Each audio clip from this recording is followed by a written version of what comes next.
Welcome back. We missed you. Let me ask you something. Do you make money at this little table tennis thing? Not yet. Do you have a job? No. Backhand! Backhand! Forehand! How do you live? Well, I live with the confidence if I believe in myself, the money will follow. And what do you plan to do if this whole dream of yours doesn't work That out? doesn't even enter my consciousness. Maybe it should. Welcome back. This time we're talking about Marty Supreme. This is the newest movie from Josh Safdie. Previous movie I've seen he did was Uncut Gems. It does star Timothée Chalamet, Gwyneth Paltrow, Fran Drescher, Penn Jillette, and most surprising of all was Kevin O'Leary, who is an actual businessman.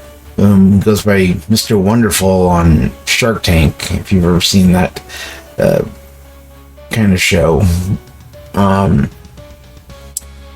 unlike Mark Cuban, who I've seen in TV shows and movies before, Kevin O'Leary actually feels like an actor in a role. He's not selling a product. He doesn't feel like a product. Mark Cuban, every time I've seen him, comes off like he's an advertisement for Shark Tank. Just the way his character is written and everything, it's Mark Cuban being Mark Cuban. And even though there were things about Kevin O'Leary that I was like, well, this is just Kevin O'Leary, the way it was written, the way he came across in the movie is he was the president, the owner of Rockwell Inc. And he did a great job as that character. It felt like a real character within this world.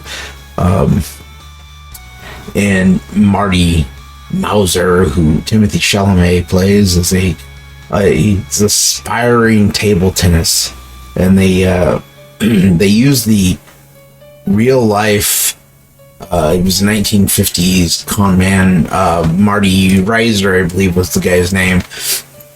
But they used the framework for the movie and everything is based on the true life story of this guy from the 50s he was kind of a con man, table tennis star, and so they used kind of the broad strokes to tell the story of Marty Mauser, who wants to be this great table tennis player from America. And for a 2 hour and 30 minute long movie, it is well paced, and just like previous Josh Safdie movies,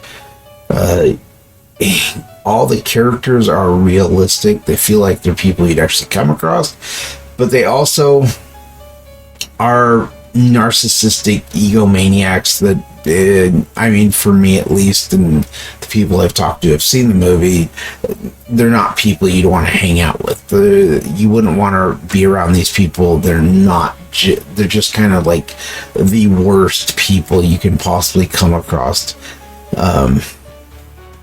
And so it's like, yeah, I like the fact that Josh Safdie can write these realistic people that feel like they actually live and breathe in the world and everything. The dialogue, it feels great, but they're never like individuals that I would ever want to deal with, be around. They're so self-absorbed that they don't even, it feels like these would be people that you would never want to be near. And so it's easy because of the pacing, the acting, the directing, everything about this movie. I can easily say it's well worth seeing in the theater. You're not going to feel like you're losing out. You're not getting your money's worth seeing this movie. But because it is a drama, there's nothing really that kind of happens during the movie that the big screen enhances the experience. It doesn't make it better. It doesn't make it worse.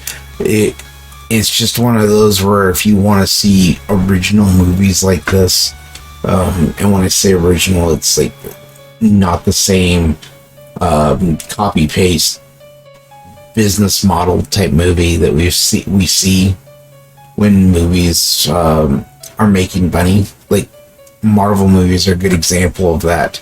Is, you know, they were pumping them out, but it started to feel like the stories were all similar. They were, you know, hitting a point where they were getting to be too much alike, from the direction and the action and everything.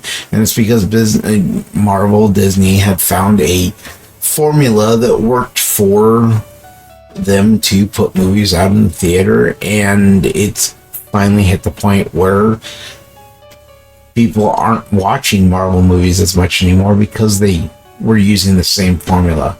And so movies like Marty Supreme are certainly a breath of fresh air in the movie sense, because it's not following a copy-paste business model. And so if you've had a chance to see it, let me know what you thought.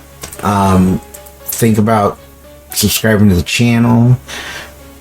Comment down below, and leave a like. It helps get this out so other people can see the video, and you know, ultimately I think this is one worth seeing in the theater. And I'll see you on the next one. Bye. You think it's that simple? Yeah, I do.